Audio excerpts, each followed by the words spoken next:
Hello বন্ধুরা, welcome back to my channel Pompi's homemade cooking. অনেক দিন পর একটি ভিডিও নিয়ে আসছি।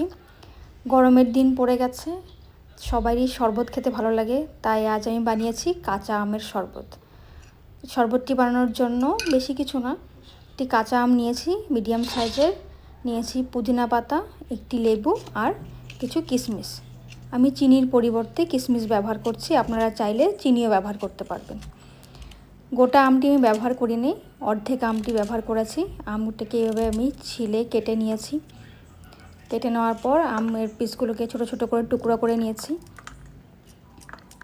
এভাবে টুকরো করে নেওয়ার পর এই সব উপকরণটিকে একটি মিক্সিতে ভালো করে পেস্ট করে নিয়েছি।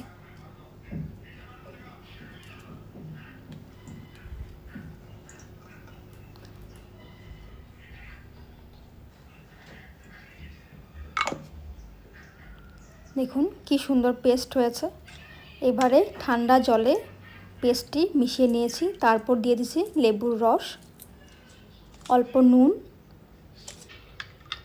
এরপর ভালো করে মিশিয়ে নিলেই রেডি শরবত।